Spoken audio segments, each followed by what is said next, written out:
Bismillahirrahmanirrahim. Assalamualaikum warahmatullahi wabarakatuh. Untuk pelajaran pekan ini yaitu adalah bab 8 buku Mutkin, di mana kita akan membahas tentang hamzah wasol. Apa sih hamzah wasol itu? Mungkin masih ada yang baru tahu ya hamzah wasol itu apa, atau mungkin sudah ada yang beberapa sudah mengerti atau mengetahui makna tentang hamzah wasol. Ya. Hamzah wasol itu yaitu adalah alif yang terletak di awal kata tanpa ada tanda baca sama sekali. Nah, kalau kita lihat di Al-Quran, di permulaan bagian depan, jika itu ada alif, tidak ada tanda baca fathah, kasrah atau dhammah, ya, tidak ada harokatnya, maka itu namanya hamzah wasal. Atau kalau di mushaf Madinah biasanya dikasih tanda, yaitu adalah dengan tanda seperti kecebong kecil, seperti itu ya. Nah, jadi tanda bacanya seperti ada bulatan yang ada ekornya kecil gitu ya. Nah, itu namanya hamzah wasal. Sudah paham ya? Dimana hamzah wasal ini hanya diucapkan ketika menjadi permulaan kata saja. Jadi tanda wasal ini bisa dibunyikan a, ya, i atau u, itu ketika hanya di awal permulaan saja tanda wasal ini. Emangnya ada tanda wasal yang tidak di permulaan kata? Ada. Tanda wasal yang lainnya yaitu adalah di tengah-tengah kata. Nah, kalau dia di tengah kata, itu nanti bacaannya lebur, jadi tidak dibaca, ya, ketika berada di tengah-tengah kalimat, ya, seperti itu. Jadi ketika dia berada di tengah-tengah kalimat, maka dia tidak dibaca atau melebur, ya, dianggap nggak ada tanda wasal itu. Tapi kalau dia di depan posisinya, maka dia dibaca, bisa dibaca a, bisa dibaca i, bisa dibaca u. Nah, kapan kita membaca hamzah wasal itu dengan bacaan a, i, u? Kita akan pelajari pada pelajaran di bab 6 di buku Mutkin ini. Baik, di situ ada 4 kolom, ya. Untuk kolom pertama, di situ ditandakan dengan tanda hitam. Maksudnya yaitu adalah ketika ini adalah contoh-contoh ketika tanda wasal itu di tengah, ya, di tengah-tengah kalimat. Nah, ini contohnya. Ketika bismi ada hamzah wasal di tengah-tengah antara bismi dan Allah. Maka di situ tidak dibacanya bismi Allah, bukan, tapi bismillahi, seperti itu ya. Sudah paham? Jadi ketika di tengah-tengah maka dia dianggap nggak ada, ya. Jangan dibaca bismi Allah, ya, tapi bismillahi, seperti itu. Contoh yang kedua lagi, di sini ketika hamzah wasal di antara mina sama huda. Atau di sini ada wa dan ada furqon di sini, ya. Jadi jangan dibaca mina'al, bukan, tapi langsung ke lam sukun, ya. Jadi hamzah wasalnya itu dianggap nggak ada. Seperti itu ya, ketika dia posisinya di tengah. Karena huruf awal di sini adalah mim, ya, mina itu huruf awal. Sudah paham? Minal huda wal furqani, seperti itu, ya. Kemudian untuk tanda baca yang dibaca di tengah sudah paham ya di sini. tidak dibaca. Oke, sahabat Quran. Kemudian kita beralih ke kolom kedua. Kolom kedua itu adalah ada di kolom hitam, itu ada tanda, yaitu adalah tanda harokat fathah. Kapan kita membaca hamzah wasol dengan harokat fathah? Ketika di awal kalimat ada hamzah wasol diikuti dengan alif lam. Ingat ya, alif lam. Jadi ketika ada hamzah wasol di depan, ya, dia diikuti dengan alif lam, maka di situ dibacanya hamzah wasolnya dibaca a. Sudah paham ya? Di sini contohnya ada hamzah wasol di situ ya. Kemudian ada lam sukun di situ. Dia menandakan di alif lam kan ya? Hamzah wasol yang seperti kecebong tuh. Nah, itu namanya hamzah wasol. Ya. Ada alif lam di situ. Maka dibacanya adalah alhamdulillahi fatiris samawati, seperti itu ya. Oke.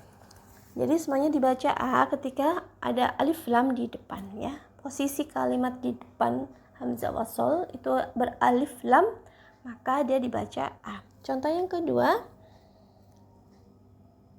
al-hayatad dunya bil akhirati.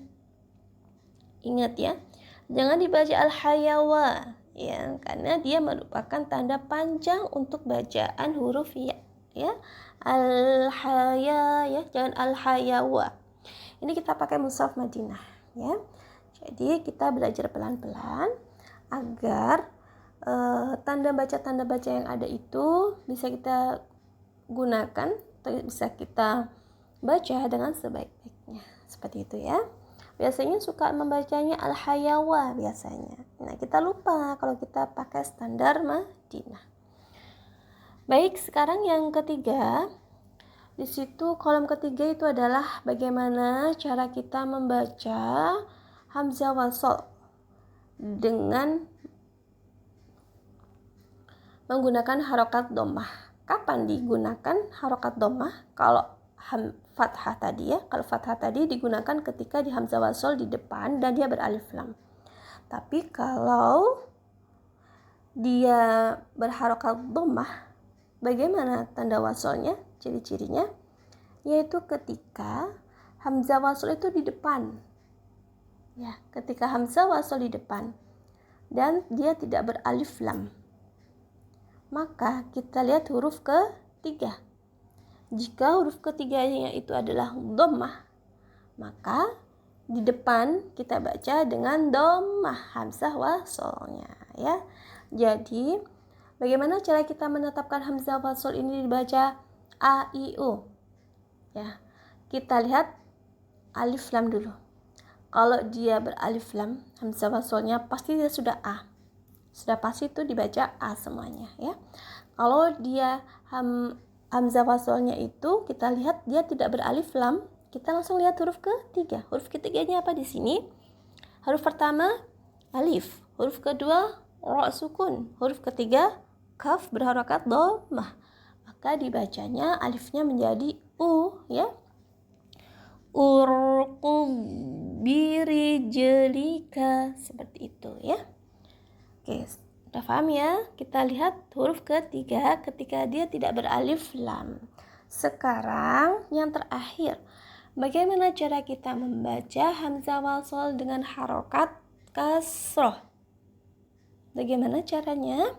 Seperti tadi, ketika ada hamzah wasol di depan, sekali lagi kita lihat beralif lam enggaklah hamzah wasol itu. Kalau kita lihat tidak beralif lam, maka kita langsung lihat huruf ketiga. Huruf ketiganya di sini apa? Huruf pertama alif, huruf kedua ra sukun ya, huruf ketiga jim berharokat kasroh. Maka kita baca ir, ya, kita baca ir karena dia hamzah wasol. Maka meskipun dia kasroh, untuk ro sukunnya kita baca tafkhim, ya. Ini adalah hukum tafkhim tarkik di ro, ya, hukum tafkhim tarkik. Ketika dia berhamzah wasol, ya, ketemu dengan huruf ro sukun, maka dibaca tebal, ya, jangan ir tapi ir, tebal, ya. Irji' ila rabbika, seperti itu. Bagaimana jika hamzah huruf ketiganya itu adalah fathah? Nah, kita lihat. Di sini di kolom ketiga, di baris keempat, itu ada ketika huruf ketiganya itu adalah fathah. Bagaimana cara membacanya? Ketika tanda baca huruf ketiga itu adalah fathah, di depan hamzah wasol itu tidak beralif lam, maka tetap kita baca kasrah alif hamzah wasolnya, ya. Jadi untuk hamzah wasol berharokat kasrah itu keadaannya ketika yang pertama dia tidak beralif lam, hamzah wasolnya tidak beralif lam. Kemudian huruf ketiganya itu fathah atau kasroh, ya, bukan domah. Kalau domah dibaca domah, ya. Kalau fathah dan kasroh di huruf ketiganya ini, maka dia dibaca kasroh hamzah wasolnya, ya. Untuk bacaan fathah semuanya beralif lam. Jadi meskipun dia ini huruf ketiganya fathah, bukan berarti di depannya kita baca fathah, ya, bukan adfa, bukan, tapi idfa, seperti itu, ya. Karena untuk penggunaan hamzah wasol fathah yaitu khusus untuk yang beralif lam. Sudah paham di sini, sahabat Quran? Contohnya, idfa' billati hiya ahsanu, seperti itu, ya. Diperhatikan kembali panjang pendeknya, sifatul hurufnya, makharijul hurufnya setiap membaca yang kita baca. Sudah paham di sini? Baik, sekarang saya akan memberikan talaqi atau contoh, ya, untuk hamzah wasol di sini satu baris. Nanti sama baris ke terakhir, ya, di situ. Saya akan sedikit memberikan pengetahuan, ya, untuk di kolom keempat bagian akhir. Di situ ada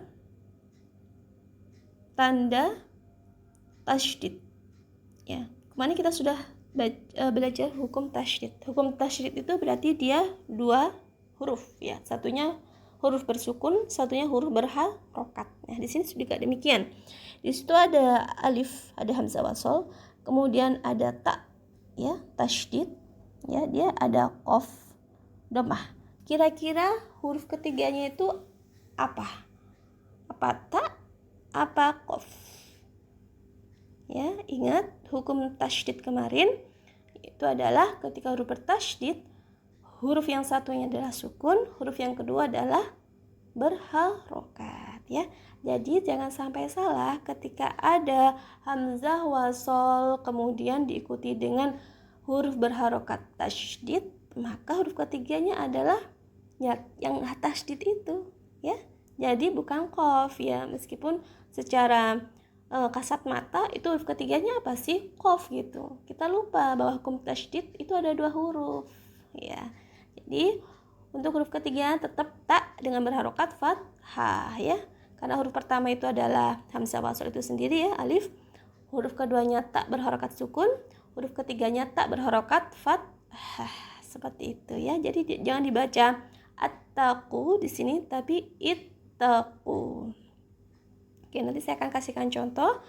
Kita akan talaki di kolom pertama ke samping dan kolom terakhir ke samping. A'udzu billahi minasy syaithanir rajim. Bismillahirrahmanirrahim. Bismillahirrahmanirrahim. Kolom kedua, alhamdulillahi fatiris samawati. Kolom ketiga, urqud birijlika irji' ila rabbika. Kolom terakhir di kolom pertama, minan nabiyyina was-siddiqina. Kolom kedua, baris terakhir, Allahu waliyyul ladzina amanu. Kolom ketiga, baris terakhir, ushkur li walidaika. Ingat ya, sifat dari shin di situ tafashi harus disemburkan ya. Jangan seperti sin ya, jangan uskur tapi ush. Jangan us, kalau us sifatnya sofir, kalau ush sifatnya tafashi. Untuk shin sifatnya tafashi, menyembur ke semua bagian dalam mulut ya, bagian dalam. Yang terakhir, ittaqullaha wa aminu bi rasulihi. Seperti itu ya. Di sini meski lafaz jalalah di sini harokatnya tidak panjang, tapi kita membacanya panjang ya. Kalau mungkin standar Indonesia ada tanda panjang di lafaz jalalah Allah lillah ya, Allah seperti itu. Tapi kalau di standar Madinah di sini membacanya tanda bacanya tidak panjang, tapi kita membacanya panjang karena lafaz jalalah itu dibacanya dengan panjang ya. Allah gitu ya. Lillah, Allah, tetap baca panjang untuk lam tasydid yang ada di tengahnya, meskipun tanda bacanya tidak panjang. Itu sebagai catatan untuk lafaz jalalah. Itu saja yang bisa kami sampaikan untuk bab 6 tentang hamzah wasol. Latihan sendiri di rumah ya. Semoga bisa melatih dengan baik ya. Jangan sampai terkecoh seperti tadi tanda tasydid untuk hamzah wasol ya, jangan sampai terkecoh di situ. Itu saja yang bisa kami sampaikan. Wallahu a'lam bishawab. Barakallahu fiik. Wassalamualaikum warahmatullahi wabarakatuh.